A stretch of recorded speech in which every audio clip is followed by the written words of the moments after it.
and then slowly rolling back. And this is training her abdominals right now. Good. Now watch her go into full spinal extension as she does the crunches. And moving through that range of motion, she's getting spinal extension on each repetition instead of just moving into a flat position. Notice she's exhaling on each one. Perfect. And her feet are supporting her. Some of your clients at first are going to have a real difficult time just staying stable on the ball, and you can literally help them with that. Good. Okay, and then moving into another position, and we'll all talk you through it. So she comes up, circle, and moving over to her stomach, because once you work the abs, you always work the back, and usually try to do it in a transition, just like Katie did, immediately following. So she rolls out into that plank position, and from here, now she's doing an oblique exercise. This is an awesome oblique exercise. It not only works your obliques external, it's also your quadratus as well. And stabilizing the shoulder, perfect. And so you don't need a partner for this, and we're going to show you some partner exercises in a minute, but great. That's beautiful. Okay, so she rolls back up, and once again, a little bit of extension, back down. That kind of releases the spine a little bit to be able to go into our next sequence. Good. And remember, always be able to change the range depending if you have level 1 or level 3 students. The level 1 students will be doing it from their knees like this. The level 3 students are going to do it from their shins, as she does in a moment. Right. This is going to make it really difficult. And now that lever arm is longer. It makes it much more difficult. And it's all a core exercise. Very good. Okay. Very nice, Katie. Good job. Now, we're going to demonstrate how to do these kind of drills from the floor, though. Make it a little bit fun. And we're going to do them in a partner setting so that you can do these with your client.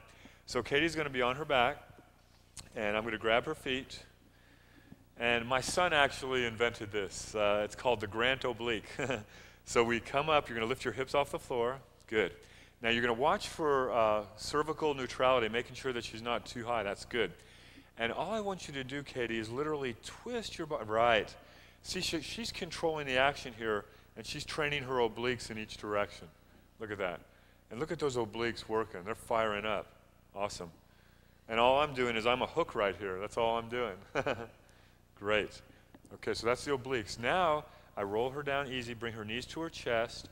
This is a very advanced drill. You interlock your fingers.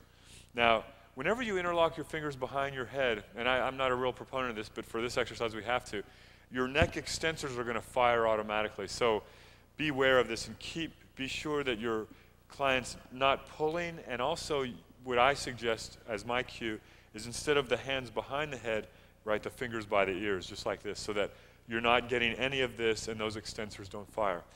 Now, Katie, this one's really hard. What I'm going to do is you're going to be required to stay in that flexed position. I'm going to bring your knees, I'm going to pull your knees back, and it's going to lift you off the floor. Okay, you'll see what I mean. So here we go. It's coming up. Good. All the way up. Good. And then back down slow. Good. Roll, roll, roll. Right, right, right. Right. Here we go. Up again. Wow. Wow. Tough, tough. Good. This is very advanced, folks. Don't try this at home. This is something after many, actually, years of training. Good. Let's try one more. Good. This requires an isometric contraction of the abdominals the whole way.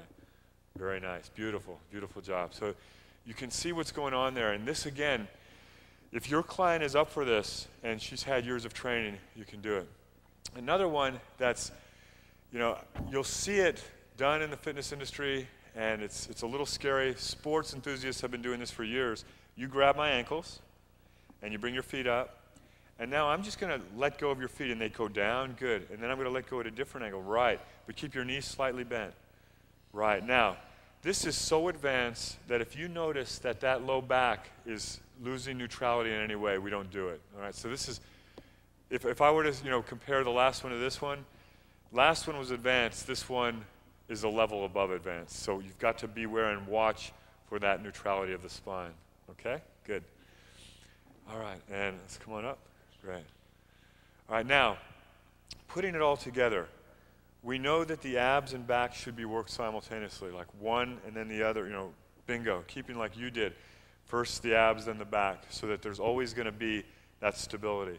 Second, we want to train for functionality. And whether it's throwing a punch, throwing a baseball, whatever it is, the abs are going to be involved. So we've got to train in that same frame.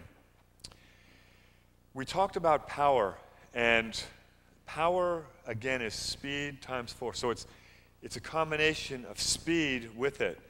And again, we discussed Kaiser and Cybex machines. These machines will train you for speed and power. So you can use machines, you can use balls, and you can use cable-type apparatus as well to get that different kind of a range of motion that you need. So when you're training abs, start slowly, progress gradually, work through a full range of motion depending on what angle you're trying to work, and be safe. We're going to go back.